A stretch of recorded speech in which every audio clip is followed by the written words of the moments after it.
Robinhood is taking a page out of the M1 Finance book, kinda sorta. They have reduced their margin rates, Robinhood that is, to 2.5%. I mean, just so low. However, you have to be a gold member, which costs $5 a month, and that actually includes the first $1,000 in margin, and then everything above that first 1,000 is the 2.5% interest rate. M1 Finance, though, has a better interest rate of only 2%, but you have to be an M1 Plus member paying $125 a year. With these low margin rates, and even lower ones with future things we'll get in the video, does that mean you should start using margin to invest? Welcome back to the channel. I'm Jacob Fisher, and today we are talking margin. Now, margin is inherently risky because it's similar to a loan, but with assets that might be more volatile than a normal loan, like a house, though that can change too. However, how risky is investing with margin in larger ETFs like SPY or VOO, or even typical names like Apple and AT&T? Let's get into whether or not investing with margin is a good thing, but I am no financial advisor, so this video is for entertainment purposes only. And real quick, before we get into it, make sure you hit that little like button down there if you want to, and subscribe if you'd like to see more content of mine. We're going to be getting into how does margin work, the best margin brokers, and more things like that. Let's first get into how margin works. And again, if you already know some of these things, feel free to use the chapters in the video below.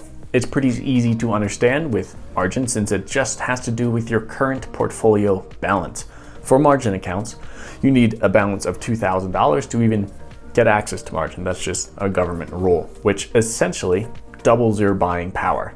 Let's take a $10,000 portfolio in this example. With a $10,000 portfolio with margin, you will have access to $20,000 in buying power. The first $10,000 is your cash buying power, and then the next 10,000 is the margin buying power that you are kind of paying for. Let's say you want $20,000 worth of Apple in your portfolio, and you'd be able to do that. But if you wanted to buy $20,000 worth of a more volatile stock, you might not be able to because of margin maintenance. Brokers set maintenance requirements for every stock, and it varies based on volatility and market liquidity. On Robinhood, the margin maintenance for Apple is 30%, or if you wanted to buy $10,000 worth of Apple, you would need $3,000 in your account equity. Stocks like Fiverr have a 60% margin maintenance, while Tesla is even a bit lower, kind of shocking to me, at 40%. If your account value drops below the margin maintenance requirement, you would be issued a margin call, which can be resolved by depositing funds or closing some positions to increase the cash in your account, which in turn reduces the margin in that specific stock because any cash that you have instantly covers the stocks that you have on margin. That's just how it works. Back to what can happen with margin though. Let's say you purchase $20,000 worth of Apple. Two things could happen. I have a lot of videos where two things could happen. Apple could go down 10% and your portfolio would be worth $18,000, but you'd only have $8,000 left in cash because you are using 10K margin, and you're always going to be using that 10K margin unless you sell some of your portfolio. That's a $2,000 loss compared to the $1,000 loss if you just bought the cash value or $10,000 worth of Apple. On the other side though, if Apple increases 10%, your portfolio would be worth $22,000, making your cash position $12K and $10K would be margin. If you just use 10K cash, you'd only be up $1,000 instead of the $2,000 with margin. Not only that, but if you wanted, you could use some of those accounts to use margin spending or pretty much take a loan against your portfolio for a reduced interest rate. In Robinhood example, at 2.5% interest rate, that would be a significantly lower loan than if you wanted to use it for a house where they charge you 4 to 6%, or a car around 6%. It's just a reduced interest rate that you can pay back hopefully at a cheaper amount. You can also use it to not go into credit card debt or get yourself out of credit card debt to pay a reduced interest fee of around 2.5% again with Robinhood versus 20% some credit cards charge. That sounds good to me, but how much does that all cost? It can't be free, right? It's not free, of course. There are various rates from each brokerage. Robinhood recently lowered their 5% margin rate to that 2.5% we keep talking about, making it one of the lowest out there. But we will get into that in just a moment because it's not the lowest.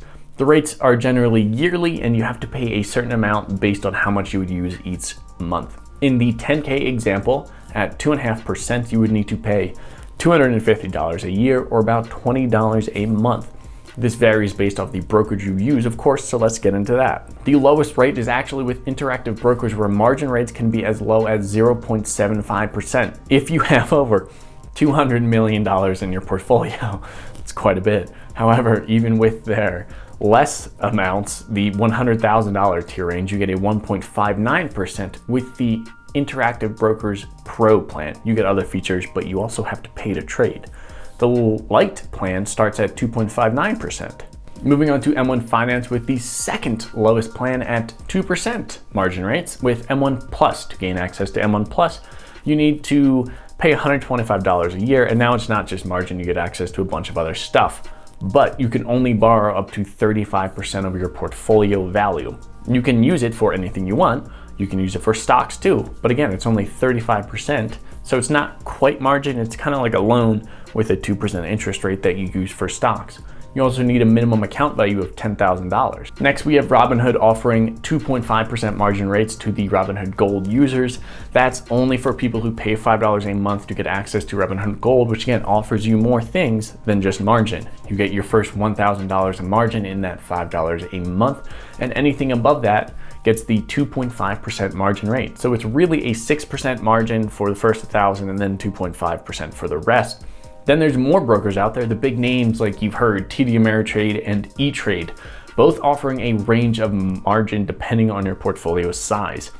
I'll have the images on the screen right now, but it ranges from 5.45% with E-Trade to 7.5% with TD Ameritrade. That's a lot compared to the other brokers, and I think they might be forced to reduce their margin rates shortly. With having to pay fees on margin, is it worthwhile to use margin in your portfolio?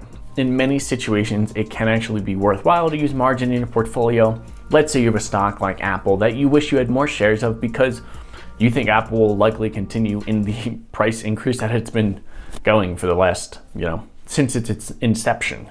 Historically, Apple returns 29% a year, so in theory, you could invest using your margin and have your investment return be about that percentage each year. After you subtract 2.5% a year fee from Robinhood, we're just going to use Robinhood for the example, that's about a 26.5% return in a year.